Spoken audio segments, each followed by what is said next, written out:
Thanks, Dan. Hi, Mikel. Good morning.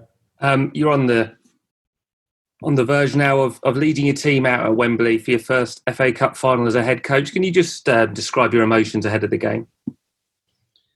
Yeah, we are very excited. It's such a special day in this country, in this competition. We are a club that is very much linked as well with the amount of time that we've won it. So we want to do it again. For me, obviously, it's so special to be in my first season in charge in a final with the team. And the boys are, again, really excited and looking forward for the game tomorrow. And how does it compare to 2014? You were captain for that incredible final against Hull City. Do you remember much about your emotions the day before the game? Were there nerves? Was there excitement? How do you remember it? Mixed emotions. Again, obviously the club was in a big, long spell without winning any trophies. So we could feel the pressure as well. Obviously, we were the favourites on that final to go and do it. And the game became a little bit crazy right from the start. But the way it ended up, it was great. And after that, we started in a run in the competition.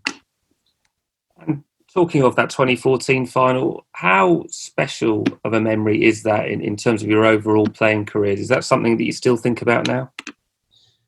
Absolutely, yes. I've got pictures, I've got memories, I've got a lot of moments that they made that day really, really nice. Obviously, again, I think we have to understand the context of how long the club, I think it was 8 or 10 years without a trophy. And we wanted to do it for everyone, for the club, for our fans, obviously, for Arsene as well, that was handling the situation really well. And we knew as well how important it was for him. And I think it generated, again, a really good connection between the club players and fans. The next day was beautiful, the celebration with all our people in the streets. So, yeah, great memories. Thanks, Mikel. Thanks, Bob. We'll go to the BBC now and John Southall.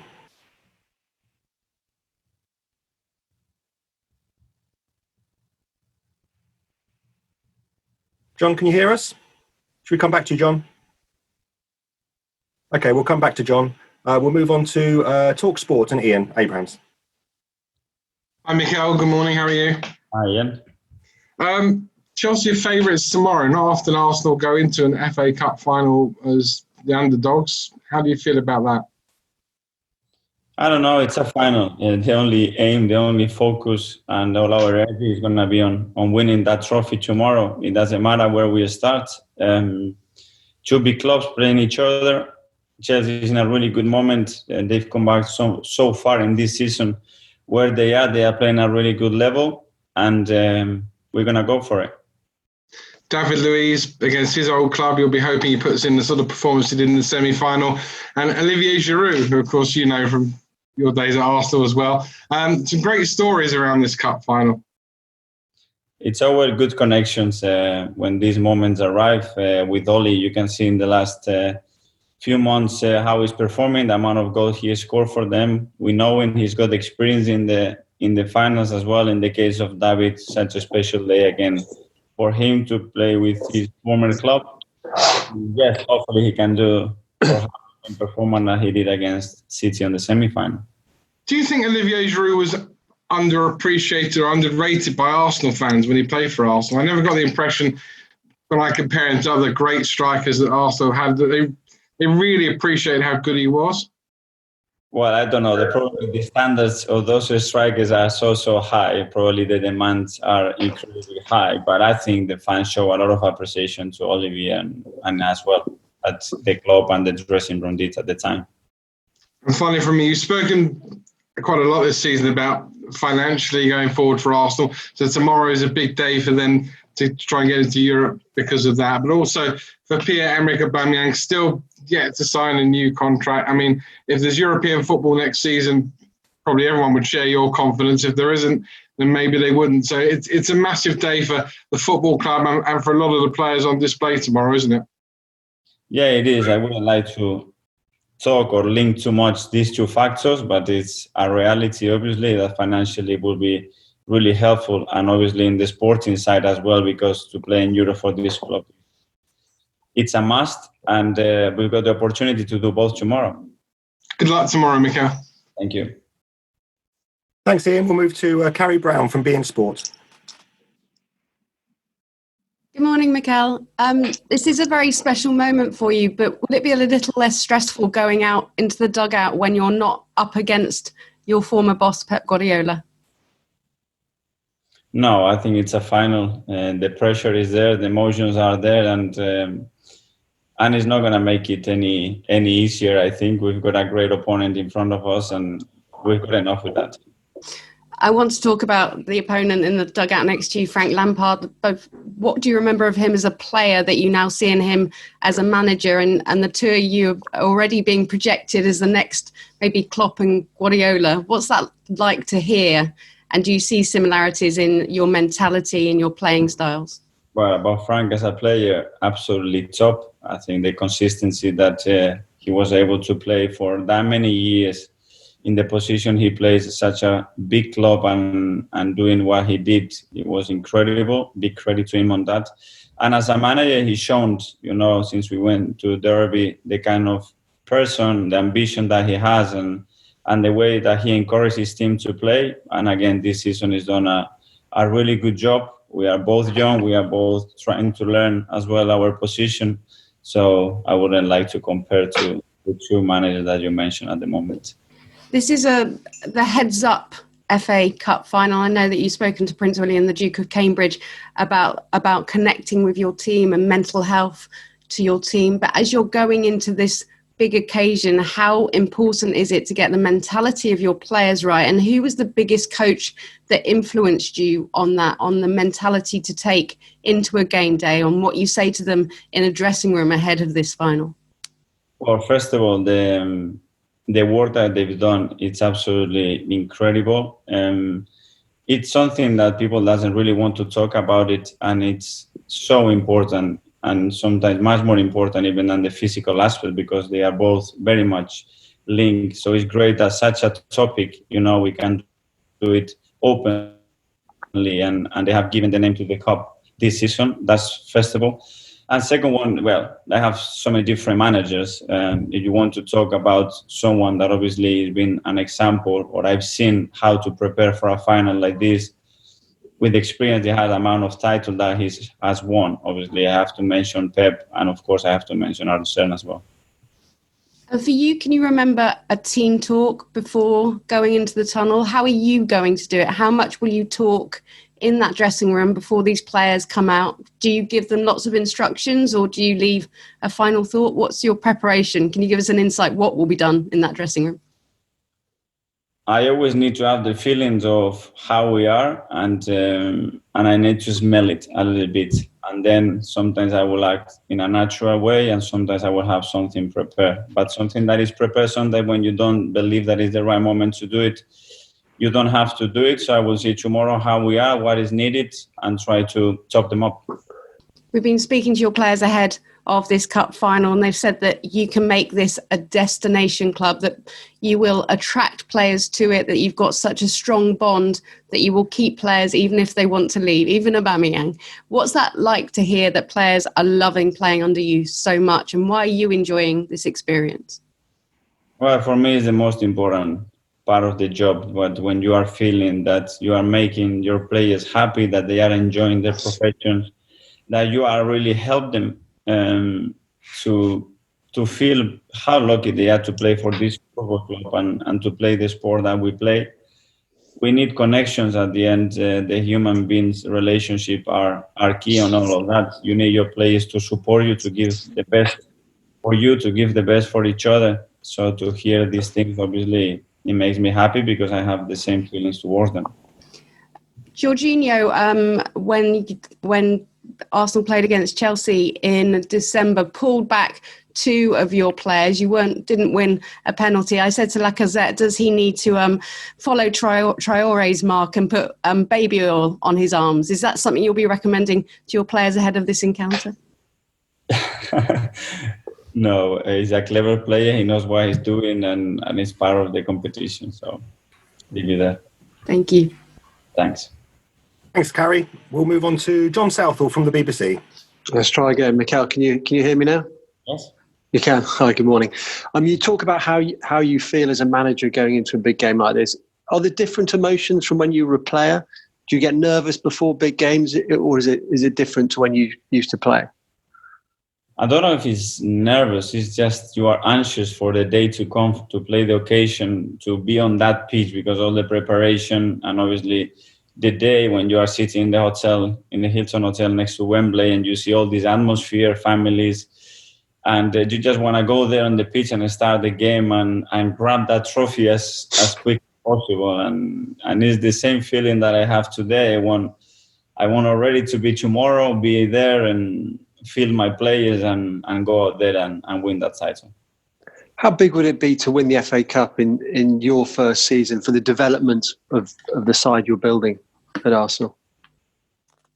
Well, it generates the trust, obviously, when you win in titles. It generates moments when together you go through good emotions. At the end, it brings everybody together. You have memories. There's a lot of things about winning and winning a trophy that is so positive for any group. And when you are in a process, obviously, that makes it even more important. So we have a great opportunity tomorrow. So let's go for it.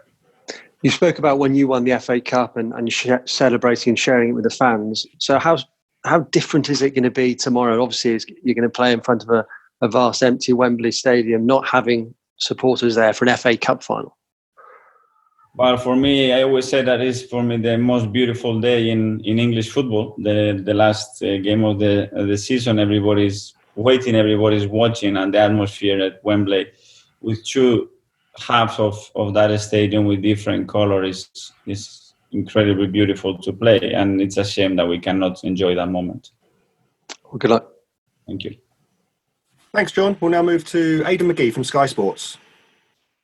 Good morning, Mikel. What would it mean to you personally to win a trophy so early in your managerial career?